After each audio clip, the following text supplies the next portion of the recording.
Okay, folks, we are reviewing a movie that I have not seen since my childhood, and I can remember watching it on TV as a kid and thinking about certain scenes that are just impression in my mind. And then recently, it even popped up on an Instagram reel about movies that impacted you if you saw it as a child.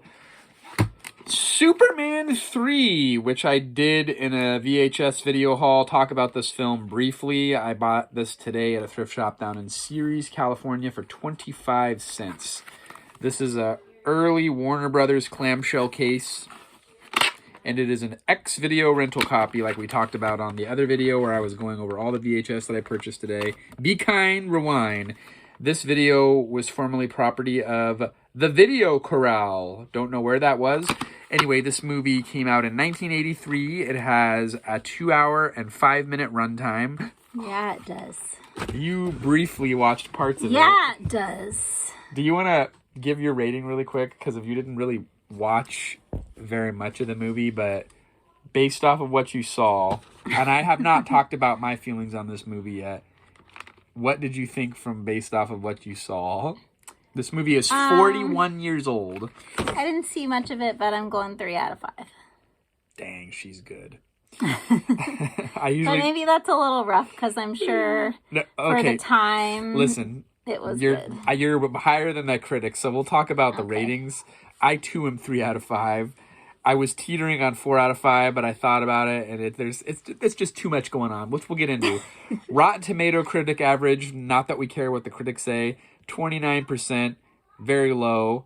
IMDb That's is not fair. 5 out of 10, and 103 people have submitted their own reviews to Google for an average of 3.4 out of 5, so they're more on the lines with us. I'm just being weird and distracting right now. Christopher Reeves, he said this was not his favorite Superman. People hated the casting of Richard Pryor in this movie.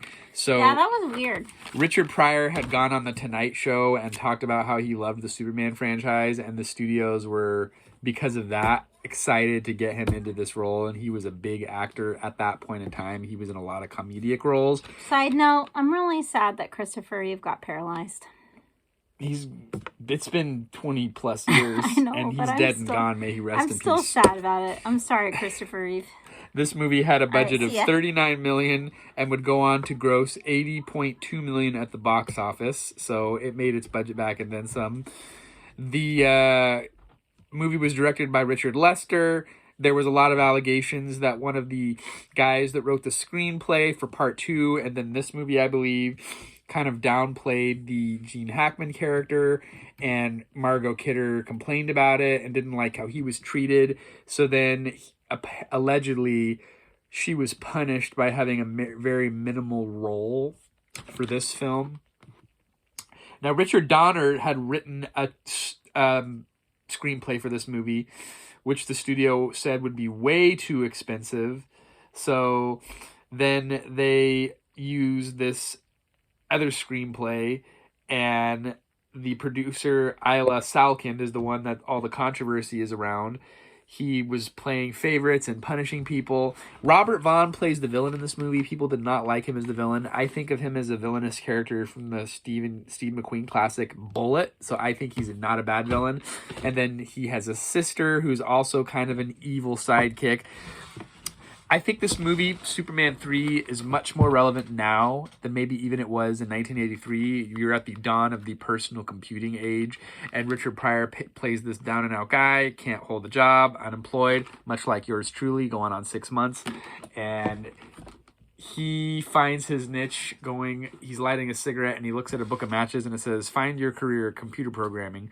And he goes to computer programming, and he shows them a thing or two. He taps into this computer genius mind, and they're building supercomputers and using the power of technology circa 1983 to do all kinds of evil, of manipulation of systems of weather manipulation.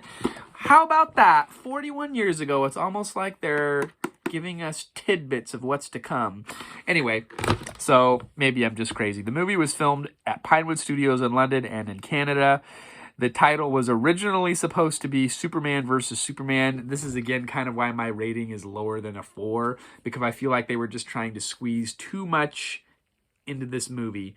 They're talking about the evils of technology, And then there's also this other plot line where he is battling his duality of himself. Superman gets exposed to a pseudo-kryptonite where they're trying to guess what kryptonite is made out of, and it says unknown origins as a percentage, and then the Richard Pryor character just looks at his pack of cigarettes and it says tar is one of the ingredients, and so then he throws in tar, makes this pseudo-kryptonite that splits the personality of Superman into a good and evil side, the yin and the yang, if you will.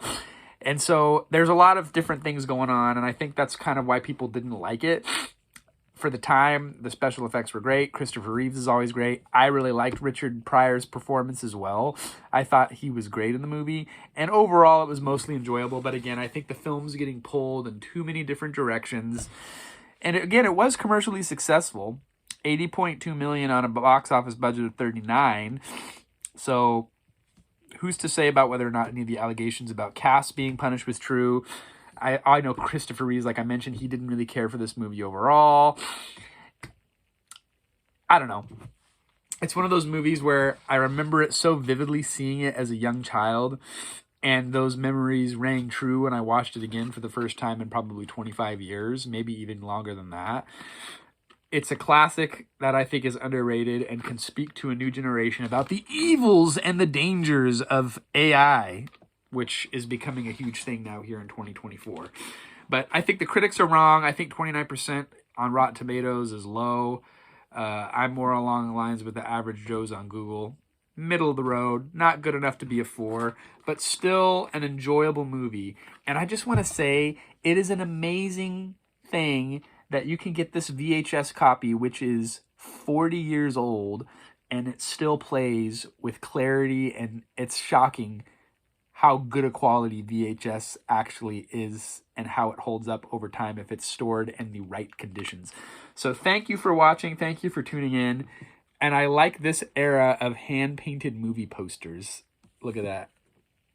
Anyway, see you next time, folks. Thanks for watching.